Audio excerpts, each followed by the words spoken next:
ಮುಖ್ಯಮಂತ್ರಿ ಡಿಕೆ ಶಿವಕುಮಾರ್ ಆದೇಶದಂತೆ ಮಳೆಗಾಗಿ ಕಿಗ್ಗಾ ಶ್ರೀ ಋಷಿಶೃಂಗೇಶ್ವರ ಸ್ವಾಮಿಗೆ ಪೂಜೆ ಸಲ್ಲಿಸಿದ ಶಾಸಕ ಟಿಡಿ ರಾಜೇಗೌಡ. ಜೂನ್ ತಿಂಗಳು ಕಳೆದರೂ ಮಲೆನಾಡಿಗೂ ಸೇರಿ ರಾಜ್ಯದಾದ್ಯಂತ ಇನ್ನೂ ಮಳೆ ಸರಿಯಾದ ರೀತಿಯಲ್ಲೇ ಬಾರದೆ ರೈತರ ಕೃಷಿ ಚಟುವಟಿಕೆಗಳಿಗೆ ತೊಂದರೆಯಾಗಿದ್ದಲ್ಲದೆ ರಾಜ್ಯದ ಅನೇಕ ಡ್ಯಾಂಗಳ ನೀರಿನ ಮಟ್ಟ ಕೂಡ ತಳಸೇರುತ್ತಿದೆ. ಇದು ಕುಡಿಯುವ ನೀರಿನ ಸಮಸ್ಯೆಗೂ ಕಾರಣವಾಗಿದೆ. ರಾಜ್ಯದ ಈ ಸಮಸ್ಯೆಯನ್ನರಿತ ಮುಖ್ಯಮಂತ್ರಿ ಡಿಕೆ ಶಿವಕುಮಾರ್ ರಾಜ್ಯದಲ್ಲಿ ಸುಭಿಕ್ಷ ಮಳೆಗಾಗಿ ಪ್ರಾರ್ಥಿಸಿ ದೇವರ ಮೊರೆ ಹೋಗಿದ್ದಾರೆ. ಮಳೆ ದೇವರೆಂದೇ ಜಗತ್ ಪ್ರಸಿದ್ಧಿಯಾಗಿರುವ ಶೃಂಗೇರಿ ತಾಲೂಕಿನ ಕಿಗ್ಗಾದ ಶ್ರೀ ಶಾಂತ ಸಮೇತ ಶ್ರೀ ಋಷಿಶೃಂಗೇಶ್ವರ ಸ್ವಾಮಿ ಸನ್ನಿಧಿಯಲ್ಲಿ ನಾಡಿಗೆ ಮಳೆ ಬೆಳೆ ಸುಭಿಕ್ಷೆಗಾಗಿ ಮುಖ್ಯಮಂತ್ರಿಗಳಾದ ಡಿಕೆ ಶಿವಕುಮಾರ್ ಅವರ ಆದೇಶದಂತೆ ಹಾಗೂ ಜಿಲ್ಲಾ ಉಸ್ತುವಾರಿ ಸಚಿವ ಕೆಜೆ ಜಾರ್ಜ್ ರವರ ಸಲಹೆಯ ಮೇರೆಗೆ ಶೃಂಗೇರಿ ಕ್ಷೇತ್ರದ ಶಾಸಕರಾದ ಟಿಡಿ ರಾಜೇಗೌಡ ನೇತೃತ್ವದಲ್ಲಿ ಇಂದು ಪೂಜೆ ಸಲ್ಲಿಸಲಾಯಿತು. ಪೂಜೆಯ ಸಲುವಾಗಿ ಬೆಳಗ್ಗೆಯಿಂದಲೇ ದೇವಾಲಯದಲ್ಲಿ ವಿಶೇಷ ಪೂಜಾ ವಿಧಿವಿಧಾನಗಳು ನಡೆದಿದ್ದು, ಇದರಲ್ಲಿ ಶಾಸಕ ರಾಜೇಗೌಡರು ಭಾಗವಹಿಸಿದ್ದರು. ಪೂಜೆ ಮುಗಿದ ಕೆಲ ಗಂಟೆಗಳಲ್ಲೇ ವರುಣನ ಸಿಂಚನ ಶುರುವಾಗಿದ್ದು, ಪ್ರಾರ್ಥನೆ ಫಲಿಸಿ ಉತ್ತಮ ಮಳೆಯಾಗುವ ಆಶಯವನ್ನು ಶಾಸಕ ಟಿಡಿ ರಾಜೇಗೌಡ ವ್ಯಕ್ತಪಡಿಸಿದರು.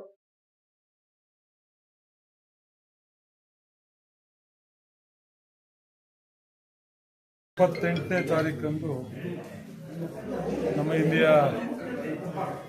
ಪಕ್ಷದ ಅಧ್ಯಕ್ಷ ಅಂತ ರಮೇಶ್ ಭಟ್ರು ಮತ್ತು ಎಲ್ಲ ಮುಖಂಡರುಗಳಿಗೆ ಸಾರ್ವಜನಿಕವಾಗಿ ಈ ರಾಜ್ಯದ ಜನಪ್ರಿಯ ಮುಖ್ಯಮಂತ್ರಿಗಳಾದ ಡಿ ಕೆ ಶಿವಕುಮಾರ್ ಅವರು ಮತ್ತು ಈ ಜಿಲ್ಲೆ ಉಸ್ತುವಾರಿ ಸಚಿವರು ಮತ್ತು ಇಂಧನ ಸಚಿವರು ಪ್ರವಾಸೋದ್ಯಮ ಸಚಿವರು ಅಂತ ಶ್ರೀಯುತ ಜಾರ್ಜ್ ಸಾಹೇಬ್ರವರು ಒಂದು ಮಾರ್ಗದರ್ಶನ ಕೊಟ್ಟರು. ಕಿಗ್ಗಾದಲ್ಲಿ ಋಷಿಶೃಂಗೇಶ್ವರ ದೇವಾಲಯದಲ್ಲಿ ವಿಶೇಷ ಪೂಜೆ ಸಲ್ಲಿಸಿದರೆ ಮಳೆ ಬರುತ್ತೆ ಅನ್ನುವ ಒಂದು ವಾಡಿಕೆ ಇದೆ. ಇದು ಭಾಳಷ್ಟು ಸರಿ ನಿಜ ಆಗಿರ್ತಕ್ಕಂಥದ್ದು ನಮ್ಮ ಗಮನದಲ್ಲೂ ಕೂಡ ಇದೆ. ಹಿಂದೆ ಸಿದ್ದರಾಮಯ್ಯನವರ ನೇತೃತ್ವದ ಸರ್ಕಾರ ಇದ್ದಾಗ, ಕುಮಾರಸ್ವಾಮಿಯವರ ನೇತೃತ್ವ ಸರ್ಕಾರ ಇದ್ದಾಗ ಡಿ ಕೆ ಶಿವಕುಮಾರ್ ಅವರು ನೀರಾವರಿ ಸಚಿವರಾಗಿ ಬಂದು ಪೂಜೆ ಸಲ್ಲಿಸಿ ನಾವು ಪೂಜೆ ಮುಗಿಸಿ ಹೊರಗಡೆ ಬರಬೇಕಾದ್ರೆ ಬಹಳ ದೊಡ್ಡ ಮಳೆ ಬಂದಿತ್ತು. ನಮಗೆ ಅನುಭವ ಕೂಡ ಇದೆ. ಹಾಗಾಗಿ ನಾವು ಪ್ರಾರ್ಥನೆಯನ್ನು ಮಾಡಿದ್ದು. ಇವತ್ತು ಬಂದು ವಿಶೇಷ ಪೂಜೆ ಅಭಿಷೇಕ ಮಾಡಿಸಿ ಭಾನುವಾರದಿಂದ ಪರ್ಜನ್ಯ ಜಪವನ್ನು ಮಾಡ್ತಾರೆ ಒಂದು ವಾರಗಳ ಕಾಲ. ಅದಕ್ಕೆ ಆದಂಥ ವಿಧಾನಗಳು ನಿಯಮಗಳಿದ್ದಾವೆ. ಆ ನಿಯಮದ ಪ್ರಕಾರ ಪೂಜೆ ಸಲ್ಲಿಸಲಿಕ್ಕೆ ಈ ರಾಜ್ಯದ ಮುಖ್ಯಮಂತ್ರಿಗಳಂತ ಮತ್ತೊಮ್ಮೆ ಹೇಳ್ತೀನಿ, ಡಿ ಕೆ ಶಿವಕುಮಾರ್ ಅವರು ನಮ್ಮ ಜಿಲ್ಲಾ ಉಸ್ತುವಾರಿ ಸಚಿವರು ನಮಗೆ ಸೂಚನೆಯನ್ನು ಕೊಟ್ಟಿದ್ದಾರೆ. ಆ ಸೂಚನೆ ಮೇರೆಗೆ ನಾವು ಇವತ್ತು ಕೊಪ್ಪ, ಯನ್ನಾಪುರ, ಶೃಂಗೇರಿ, ಖಾಂಡ್ಯದ ಎಲ್ಲ ಮುಖಂಡರುಗಳು ಬಂದು ವಿಶೇಷ ಪೂಜೆಯನ್ನು ನಾವು ಸಲ್ಲಿಸಿದ್ದೇವೆ. ಅದಕ್ಕೆ ಪೂರ್ವಕವಾಗಿ ಮಳೆನೂ ಕೂಡ ಯಾವತ್ತು ಪ್ರಾರ್ಥನೆ ಮಾಡೋದು 28ರಿಂದ ಅವತ್ತು ಸಾಯಂಕಾಲದಿಂದಲೇ ಒಂದಷ್ಟು ಮಳೆ ಬರ್ತಾ ಇದೆ. ಹೊಳೆಯಲ್ಲಿ ನೀರಿನ ಹರಿವು ಸ್ವಲ್ಪ ದಿನೇ ದಿನೇ ಹೆಚ್ಚಾಗ್ತಾ ಇದೆ. ಇವತ್ತು ತಾವು ಗಮನಿಸ್ತಾ ಇದ್ದೀರಿ ನೋಡಿ, ಮಳೆ ಬರ್ತಾ ಇದೆ. ಪೂಜೆ ಮಾಡಿ ನಾವು ಹೊರಗಡೆ ಬಂದು ಊಟ ಎಲ್ಲ ಸ್ವೀಕಾರ ಮಾಡಿ ಬರ್ತಿರ್ಬೇಕಾದ್ರೆ ಮಳೆ ಬರ್ತಾ ಇದೆ. ಖುಷಿ ತಂದಿದೆ. ಇವತ್ತು ನಾವು ಒಳ್ಳೆ ಮಳೆ ಬೆಳೆ ಆಗಲಿ, ಲೋಕ ಕಲ್ಯಾಣ ಆಗಲಿ, ಸರ್ಕಾರಕ್ಕೆ ಒಳ್ಳೆ ಹೆಸರು ಬರಲಿ. ಬರೀ ರಾಜ್ಯ ಮಾತ್ರ ಅಲ್ಲ, ಈ ರಾಷ್ಟ್ರಕ್ಕೆ ಒಳ್ಳೆ ಮಳೆ ಬೆಳೆ ಆದರೆ ಜನರು ನೆಮ್ಮದಿ ಇರ್ತಾರೆ, ಆಹಾರದ ಕೊರತೆ ನೀಗಿಸಲಿಕ್ಕೆ ಸಾಧ್ಯ ಆಗ್ತದೆ, ಪರಿಸರನೂ ಕೂಡ ತಂಪಾಗಿರ್ತದೆ. ಗಿಡ ಮರಗಳು, ಪ್ರಾಣಿ ಪಕ್ಷಿಗಳಿಗೂ ಕೂಡ ನೀರಿನ ಅವಶ್ಯಕತೆ ಭಾಳ ಹೆಚ್ಚಿದೆ. ವಿಶೇಷವಾಗಿ ಡ್ಯಾಮ್ ತುಂಬದಲ್ಲೇ ಇದ್ದರೆ ಕೃಷಿಕರು ಸಂಕಷ್ಟಕ್ಕೆ ಈಡಾಗ್ತಾರೆ, ಜೊತೆಗೆ ವಿದ್ಯುತ್ ಶಕ್ತಿ ಕೊರತೆ ಕೂಡ ಆಗ್ತದೆ. ನಾವು ಪರ್ಯಾಯ ಸೋಲಾರ್ ಮಾಡಲಿ, ಏನೇ ಮಾಡಲಿ, ನಮಗೆ ಹೈಡ್ರೋ ಎಲೆಕ್ಟ್ರಿಸಿಟಿನೂ ನಮ್ಮ ರಾಜ್ಯದ ಒಂದು ಪವರ್ ಪೂರೈಕೆಯಲ್ಲಿ, ವಿದ್ಯುತ್ ಶಕ್ತಿ ಪೂರೈಕೆಯಲ್ಲಿ ಭಾಳ ವರ್ಷಗಳಿಂದ ಪ್ರಮುಖ ಪಾತ್ರವನ್ನು ವಹಿಸಿದೆ. ಹಾಗಾಗಿ ಎಲ್ಲ ಒಳಿತಿಗಾಗಿ, ಲೋಕ ಕಲ್ಯಾಣಕ್ಕಾಗಿ ಮಳೆ ಬರಲಿ ಅಂತೇಳಿ ವಿಶೇಷ ಪೂಜೆ ಸಲ್ಲಿಸಿದ್ದೇವೆ. ಭಾನುವಾರದಿಂದ ಪರ್ಜನ್ಯ ಜಪ ಕೂಡ ಪ್ರಾರಂಭ ಆಗ್ತದೆ.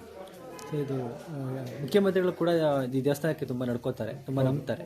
ಹಂಗೆ ಮುಂದಿನ ದಿನಗಳಲ್ಲಿ ಅವರು ಬರ್ತಾರೆ, ಈ ಕಡೆ ಬರ್ಬೋದು. ಅವರು ಮೊನ್ನೆನೇ ಬರ್ತೀನಿ ಅನ್ನುವ ಮಾತುಗಳನ್ನು ಹೇಳಿದರು. ಯಾವುದಾದ್ರೂ ಉದ್ಘಾಟ ಗುದ್ಲಿ ಪೂಜೆ ಕಾರ್ಯಕ್ರಮಗಳಿದ್ದರೆ ಬಂದು ಶ್ರೀಮಠಕ್ಕೆ ಭೇಟಿ ಕೊಟ್ಟು ಅದ್ರ ಜೊತೆಗೆ ಋಷಿಶೃಂಗೇಶ್ವರಿಗೆ ಪೂಜೆ ಸಲ್ಲಿಸಿ ಹೋಗ್ತೀನಿ ಅಂತ ಹೇಳಿದರು. ಅದು ತಮಗೆ ಗೊತ್ತಿದೆ. ಈಗ ಸುಮಾರು ಖಾತೆಗಳು ಈಗ ಏನು ಈ ಮಂತ್ರಿಮಂಡಲ ಸಂಪೂರ್ಣ ವಿಸ್ತರಣೆ ರಚನೆ ಆಗದಲ್ಲೇ ಇರೋದ್ರಿಂದ ಭಾಳಷ್ಟು ಮಂತ್ರಿಮಂಡಲದ ಜವಾಬ್ದಾರಿ ಮಾನ್ಯ ಮುಖ್ಯಮಂತ್ರಿಗಳ ಮೇಲೆ, ಅದನ್ನು ನಿಭಾಯಿಸಲಿಕ್ಕೆ ತುಂಬ ಕಷ್ಟ ತಮಗೆ ಗೊತ್ತಿದೆ. ಮುಖ್ಯಮಂತ್ರಿಗಳ ಸ್ಥಾನದ ಜೊತೆಗೆ ಇವೆಲ್ಲವೂ ಒಂದು ಸುಮಾರು 13-14 ಖಾತೆಗಳನ್ನ ಅವರು ಇಲಾಖೆಗಳನ್ನ ನಿರ್ವಹಣೆ ಮಾಡಬೇಕಾದಂಥ ಒಂದು ಮಹತ್ತರವಾದಂಥ ಜವಾಬ್ದಾರಿ ಇದೆ. ಹಾಗಾಗಿ ಆ ಜವಾಬ್ದಾರಿಯ ಕರ್ತವ್ಯ ನಿರ್ವಹಣೆ ಮಾಡ್ತಕ್ಕಂಥ ಸಂದರ್ಭದಲ್ಲಿ ಅವರಿಗೆ ಇಲ್ಲಿ ಬರಲಿಕ್ಕೆ ಸಾಧ್ಯ ಇಲ್ಲ. ಸಮಯದ ಅಭಾವ. ಮಂತ್ರಿಮಂಡಲ ಪುನರ್ರಚನೆ ಆದ ನಂತರ ಅವರು ಖಂಡಿತ ಶೃಂಗೇರಿಗೆ ಬರ್ತಾರೆ, ಪೂಜೆ ಸಲ್ಲಿಸ್ತಾರೆ, ಲೋಕ ಕಲ್ಯಾಣಕ್ಕಾಗಿ ಬರ್ತೀವಿ ಅನ್ನೋ ಮಾತುಗಳನ್ನು ಕೂಡ ಹೇಳಿದ್ದಾರೆ. ನಾನು ಬರೋದಕ್ಕೋಸ್ಕರ ಕಾಯೋದು ಬೇಡ, ನಿಮ್ಮ ಕರ್ತವ್ಯ ನೀವು ಮಾಡಿ, ಒಳ್ಳೆಯದಾಗಲಿ ಲೋಕಕ್ಕೆ ಅನ್ನುವ ಒಂದು ಸೂಚನೆ ನಮಗೆ ಕೊಟ್ಟರ ಮೇರೆಗೆ ನಾವು ಪೂಜೆ ನೆರವೇರಿಸಿದ್ದೇವೆ.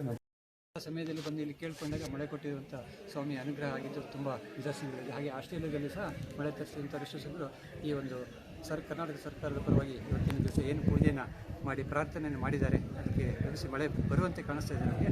ಹಾಗೆ ಋಷ್ಯಶೃಂಗರು ಅಂಗದೇಶಕ್ಕೆ ಮಳೆ ತರಿಸಿರುವವರು ಆಗಿದ್ದರಿಂದ ಅವರು ಎಲ್ಲಿ ಪಾದಸ್ಪರ್ಶ ಮಾಡ್ತಾರೆ ಅಲ್ಲಿ ಮಳೆ ಬರುತ್ತೆ ಹೇಳ್ತಾರೆ. ಶೃಂಗಗಿರಿ ಬರಲಿಕ್ಕೆ ಕಾರಣ ಇದೆ ಋಷ್ಯಶೃಂಗರು. ಹಾಗಾಗಿ ಸಾಮಾನ್ಯವಾಗಿ ಶತರುದ್ರಾಭಿಷೇಕ ಮತ್ತು ಪರ್ಜನ್ಯಾಭಿಷೇಕಗಳನ್ನು ಮಾಡ್ತಾರೆ. ಆ ಪರ್ಜನ್ಯ ಎಂಬುವಂಥ ಮಂತ್ರ ಅದು ಮಳೆಗಾಗಿ ಮಾಡುವಂತಹ ಒಂದು ಪೂಜೆ, ಜಪ ಹಾಗೂ ಅಭಿಷೇಕ. ಅದರಿಂದ ಫಲಿಸಿ ಖಂಡಿತ ಮಳೆ ಆಗುವಂಥ ನಿದರ್ಶನಗಳು ಇವತ್ತು ಸಹ ಹೊಸದುರ್ಗ, ಚಿತ್ರದುರ್ಗ, ಚನ್ನಗಿರಿ ಅಂತ ದೂರದ ಊರಿನಿಂದ ಬಂದು ಇಲ್ಲಿ ಪ್ರಾರ್ಥನೆಯನ್ನು ಮಾಡ್ತಾರೆ. ಸಾಕಷ್ಟು ಪ್ರತಿದಿನ ಆಗ್ತಾನೆ ಇದೆ. ಪುನಃ ಪರ್ಜನ್ಯ ಅಭಿಷೇಕ, ಶತರುದ್ರಾಭಿಷೇಕ ಒಂದೇ ದಿವಸ ಬೆಳಿಗ್ಗೆ ಕಲಶವನ್ನು ಪ್ರತಿಷ್ಠೆ ಮಾಡಿ ಮಧ್ಯಾಹ್ನಕ್ಕೆ ಅಭಿಷೇಕವನ್ನು ಮುಗಿಸ್ತಾರೆ. ಹಾಗೆ ದಿನಪ್ರತಿ ನಾಳೆ ಬೇರೆ ಬೇರೆ ಗ್ರಾಮದವರದ್ದು ಸಹ ಪ್ರತಿನಿತ್ಯವೂ ಇಲ್ಲಿ ಶತರುದ್ರ ಪರ್ಜನ್ಯ ಸಾಮಾನ್ಯ ಈ ಒಂದು 3 ತಿಂಗಳಲ್ಲಿ ಆಗ್ತಾ ಇರುತ್ತೆ.